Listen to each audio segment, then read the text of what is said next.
दिनांक 9 फरवरी को तो शाम जो थाना पुलिस के इलाके में एक बालक जो राघव, जिसका उम्र 12 वर्ष है, जिसका अपहरण 4 आरोपियों के द्वारा किया गया था, जिसमें जो आई विटनेस थे उनकी इंफॉर्मेशन के बिहाफ पे एक FIR दर्ज की गई थी और जिसमें एक अर्टिगा गाड़ी का वर्णन था।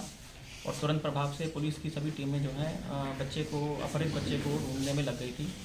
इसमें हमने सभी प्रकार के तकनीकी साक्ष्यों पर एवं ह्यूमन इंटेलिजेंस का इस्तेमाल करते हुए बारीक से बारीक क्लूज़ के ऊपर हमने फोकस करते हुए इन्वेस्टिगेशन को आगे बढ़ाया।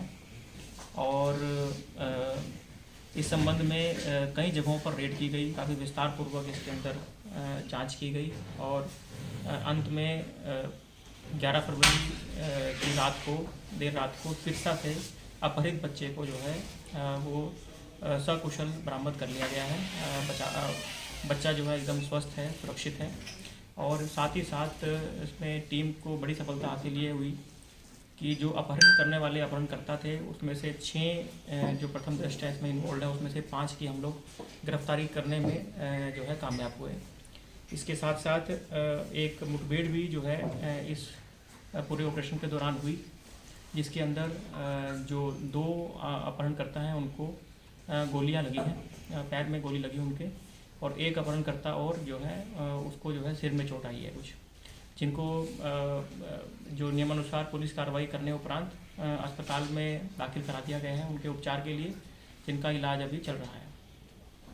और जो 2 आरोपी थे इस घटना में शामिल, अन्य 2 आरोपी, उनकी गिरफ्तारी उपरांत उनको आज माननीय न्यायालय में पेश किया गया है, जहां से उनका 2 दिन का रिमांड लिया गया है। इस घटना में जो आरोपी इन्वॉल्व थे उनके नाम इस प्रकार से हैं: रविंदर पुत्र जगबीर, वासी बागनवाला; रमन पुत्र दिलबाग, निवासी बागनवाला। इन दोनों का 2 दिन का पुलिस रिमांड पुलिस को मिला है आज माननीय न्यायालय से। इसके अलावा 3 आरोपी जो और पकड़े गए हैं: सुदर्शन उर्फ संदीप पुत्र हरदीप, खेतू पुत्र राधेश्याम निवासी बागनवाला और रवि पुत्र दिलबाग निवासी बागनवाला।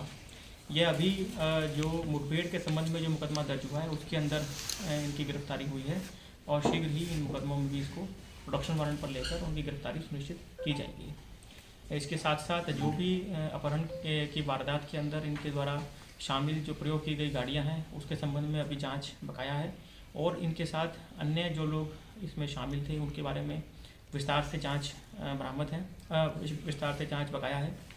साथ ही साथ इसमें जो प्रथम दृष्टया सामने आया है वो ये है कि इन लोगों ने जो मुख्यतः ये फिरौती के लिए इस वारदात को अंजाम दिया था। इसके लिए काफ़ी लंबे समय से ये लोग प्लानिंग कर रहे थे और इन्होंने अपने टारगेट को प्रथम दृष्टया वेल्दी फैमिली से होने के कारण इन्होंने उसको आइडेंटिफाई किया था। प्रॉपर उसने रैकी की थी टारगेट की, और टारगेट की रैकी करने उपरांत इन्होंने 9 फरवरी को इस वारदात को अंजाम दिया था। फिरौती कम मांगी गई थी? लाख रुपये की फिरौती की डिमांड अपहरणकर्ताओं द्वारा की गई थी या 10 तारीख को की गई थी। कितने के लोकेशन? सिरसा के अंदर 76 पट्टी।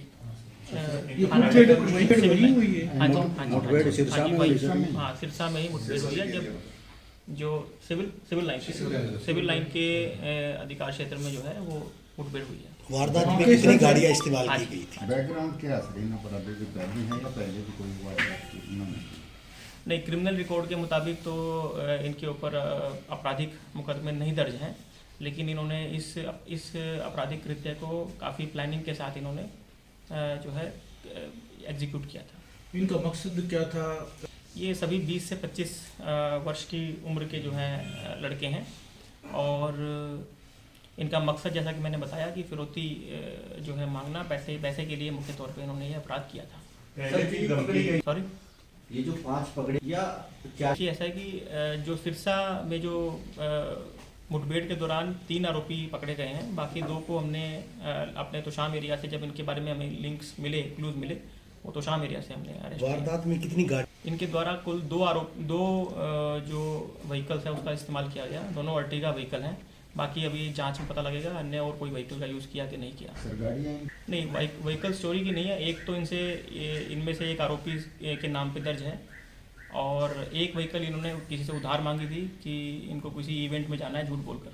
जो टारगेट कैसे के जो मुख्य जो प्लानिंग वाले हैं वो अभी अस्पताल में हैं, तो अभी पूछताछ डिटेल में नहीं कर पाई है पुलिस।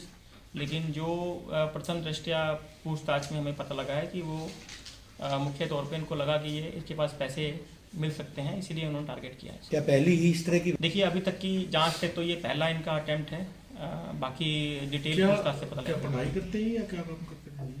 इनका एजुकेशनल बैकग्राउंड अभी क्लियर नहीं है, एजुकेशनल बैकग्राउंड इनका क्लियर नहीं है, वो अभी बेरोजगार थे या सर जो ये तोशाम से किसी प्रकार से इनसे लिंक नहीं थे। दो भाई लेकिन एक ही गांव से 4 भाई आपस में? आरोपी होना सर, ये कहीं हाँ। ना कहीं संदेह की बात। हाँ, तो ये सब जांच का विषय है कि ये इसी टारगेट पे कैसे इन्होंने जीरो इन किया। जो प्रथम दृष्टया है, मैंने आपको बताया कि पैसे का ज़्यादा इनको लग रहा था कि इस टारगेट से पैसा मिल सकता है, इसलिए इन्होंने इसको चूज़ किया। कहीं ना कहीं इन्होंने तो शाम में इनकी आवाजाही थी और वहाँ से इनको अपने टारगेट को लिंक इन्होंने जीरो इन किया। फिर भी अन्य कोई लिंक्स होंगे डिटेल में, वो जब गहनता से पूछताछ होगी तब सामने आएंगे। ये अभी अभी ये अग्रोहा में रेफर हुए हैं, ये सिरसा से अग्रोहा रेफर हुए हैं।